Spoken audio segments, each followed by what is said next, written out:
built.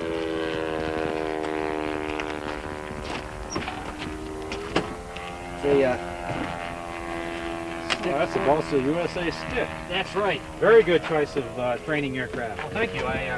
Looks like they did a nice job on it too. Well, I put a lot of research in. I got a GS40 Super Tiger engine on it, and I got a Airtronics 6-channel controller, and it looks as though you're only utilizing three channels on it: elevator, rudder, and engine control. Oh yeah. Oh yeah. Okay. Were you quite careful in your when you built your wing not to get any warp in it or anything of this nature? Certainly. There's no warp on this plane. Oh, okay. Well, that's very critical because you don't want it to fly in one direction, favor one direction. But it looks pretty straight. It looks like it would do a fine job of flying. Is that prop big enough, Dave? Well, what is it? A 10 inch? What size is it? About a 10.7? Yeah, about 10.7, 10.8, whatever it takes. With a 40-sized engine, that sounds like the right propeller to be using. Oh, no. I don't think you'll have any problem there. No, I thought that was just about the right size for it with that engine. Now, what we like to do before we take you up here, we like to take the wing off and look inside and make sure everything is safety checked and all your clevises and all your fittings and your servos are bolted down properly, and everything is secure there and sound before we fly it. But from the looks of the outside of the airplane, looks like the inside will look equally as well. Oh yeah, yeah. Servos are good and the radio control unit's good. Yeah, it's all right. So do you want to take the wing off? Huh? Well, yeah, we can do that. Then after that, we will range check it and then put it on the buddy box. We'll get it up there and then trim it out and then hand you switch the switch over to you and let you take control of it. Get that trim it out. First flight fever. Yeah, definitely. I always trim my planes out before I get started. That's one of the first things I do after I get it out of the car is I trim it up. Well, you have the range checks important too. Oh yeah, yeah. I understand about that. Yes, sir. I range checked this one before, and it was doing pretty good. Doing pretty good. Fine. Okay, well, sure. Let's go ahead and let's take this baby out and trim it up. Okay. I hold that radio there for you here so you don't drop it and break it down. That's no problem. No problem at all. Okay. Let's walk around this way. Yeah, let's go. I'll go through. Yeah, that makes sense.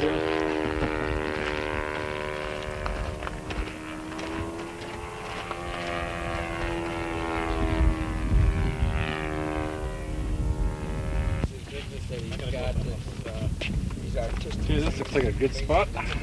Okay, yeah, this is fine. Let's trim this baby up and get her flying. Okay.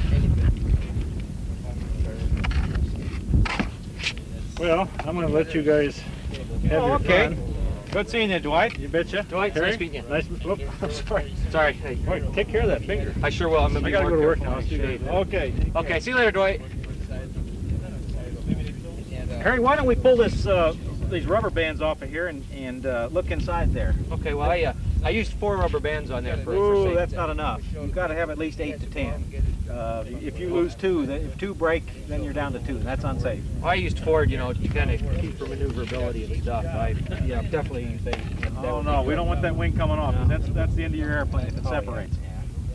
I don't think even I could pull that one out. Okay, so you want to show you my... Yeah, we want to look at your installation. See, I put a card in here. Oh, this is ideal. You've got your name and address in here, and that identifies your airplane. That's ideal. So you got my servos here, and I got my batteries and my receiver, and... Oh, you've got these nice and secure. 4 screws in each servo, and your tray is mounted. Oh yeah, and, definitely. Nice job on your push rods, and the clevis ends are secured. And oh yeah, I always make sure my clevis ends tight. That's great. Yeah, that looks pretty nice in there, and it looks like we won't have any problem there. Okay. Well, that's fine. Why don't we put the wing back on? Put your name card back in there, and yeah, let's go ahead and use like 8 rubber bands on there. Definitely, we want to have as many as we can to ensure that it's not going to come off.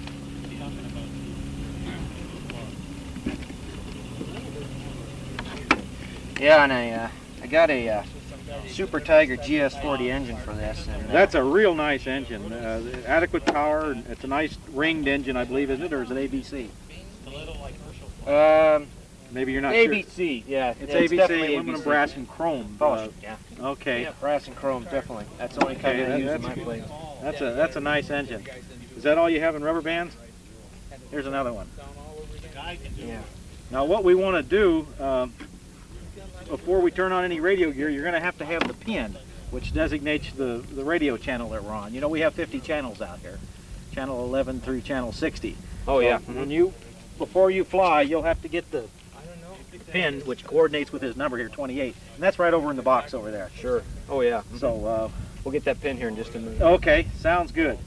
Well, what we're going to have to do is fuel it up and start it up, and we'll get down to the flight line and take it up, and I'll get it trimmed out and fly it. Then I'll hand you the box, and you'll fly it. Okay. You know, and you get into trouble. Anytime you're into trouble, you pass the box back to me, and I say pass it back. Don't hesitate.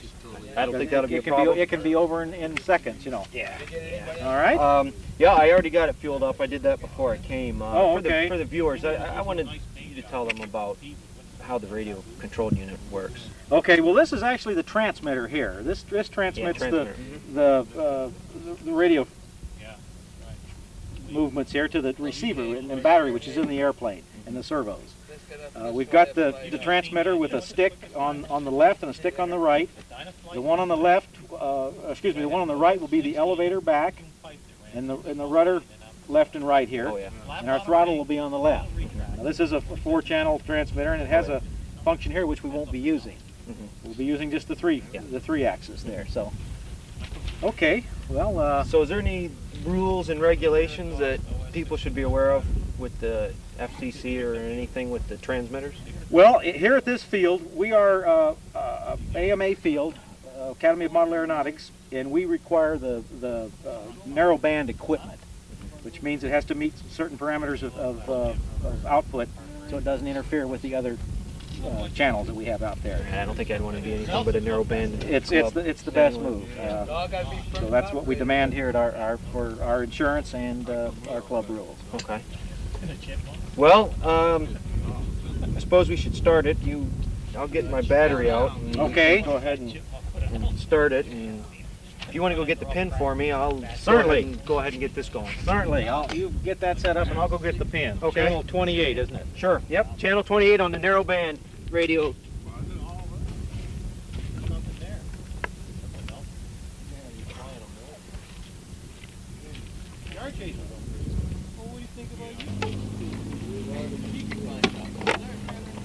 Oh, that's great, Harry. You're adding those extra rubber bands that we talked about. Yeah, definitely want to have at least 8 rubber bands. You got the pin, you're all set here. Yeah, right? we got the pin and the transmitter. I guess we're all set here to go. Okay. Tell you what, why don't you go ahead and you can start it up and okay, you want to get behind, as soon as you get those bands on, you get behind it and hold it. yeah, I'll let you go ahead and do that first, and then I'll watch you.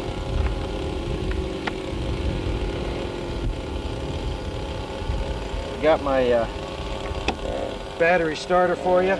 Okay, super. And you got lots of those bands on there. Yes, sir. At least 8 there for safety. Hey, that's great. Okay, well, we'll turn our transmitter on first, and then we'll turn our receiver pack on. Turned on. Yeah, there we have our up and our right and left. Fine. Throttle control.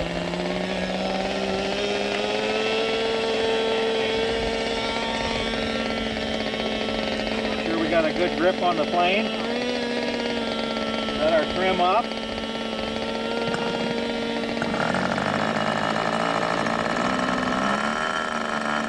Nice running engine you have there. Thank you. I bought the best. Carefully I used Bill Hubbard's credit card. That's great. Carefully remove our